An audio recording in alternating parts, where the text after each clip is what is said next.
सरकार पक्षर निरा प्रयास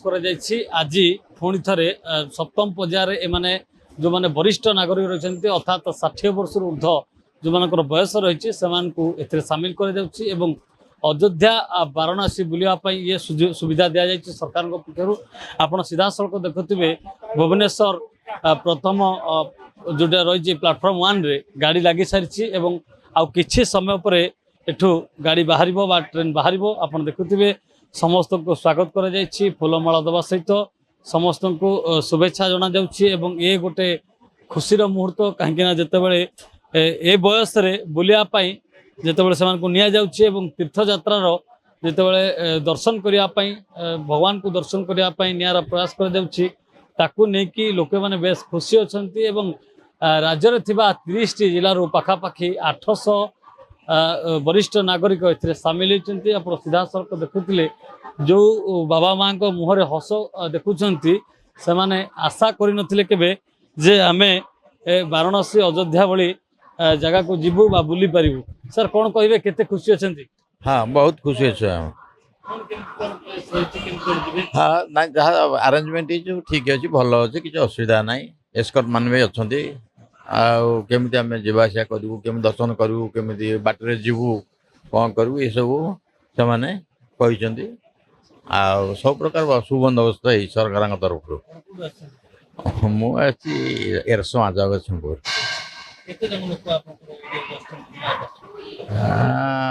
85 आसछन। कौन आपको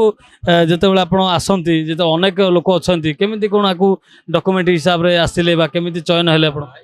सरकार ये नियम अनुसार से नोटिफिकेशन है पेपर नोटिफिकेशन है नोटिफिकेशन अनुसार जो मैंने एलिजिबल आर अच्छी केतला क्राइटेरिया अच्छी एबव 60 इयर्स इनकम ये भर थी ये सब अप्लाई कले सिलेक्शन हुए लटे ना भाभी बोले कौन बहुत लोग तो अच्छा तेणुक सिलेक्शन कार हो कार कटि जा पुणी तार नेक्स्ट वर्ष को पुणी से ना मुझे कहीं ना मुझे अनेक जगह जाइए जोड़ा पूर्व वर्ष मान बाहर था से सब मो पुराना जगह को थिला मोर जीवन में तो थरे जीव तेणुक नुआ जगह किसी जीवा तेणुक मु 2-3 वर्ष मु देखी किंतु सब मोर पुराना जगह सब थिला आसी देखुले ये जड़े जे कि जगतसिंहपुर एरिया बेस खुशी अच्छा जेहेतु गोटे नुआ जगह को जी गोटे तीर्थ स्थान को जी से लोक मान भर उत्साह रही खुशी रही अनेक प्रकार जब कह जे पूर्वर जिते बड़े बुलापाई तीर्थयात्रा करने जो प्रयास करा कोठी ना कोठी अनेक लोक ये पाख अंचल रही से बुली जो मैंने नुआ जगह को जीवाई चेष्टा करुले चाहूले से आज नुआ सुजोग आप देखुवे सीधा सड़क भाव ये चित्र विभिन्न जिलूर माँ मैंने बाबा मैंने सामिल होती बयसर अपराह ये गोटे सुविधा दि जाए आम सीधा सड़क कथा पुणे माँ अच्छा माँ के खुशी लगुच? बहुत खुशी लगुच। Jagatsinghpur Ballia store Ankhiya post office ना ये तो भाभी आम भावुँ पैसा देके आम जीवु भाभी कि सुजोग पाई नु आई सरकार जहाँ नियम टी कर बहुत बढ़िया लगे जीवा बहुत खुशी लगुच। सकाଳେ इडली सरकार तो से जहाँ कर खाई बंद पूरा प्रिपरेशन भल कर सब इडली उपमा तरकारी खाई कौन आपण आयोजन कर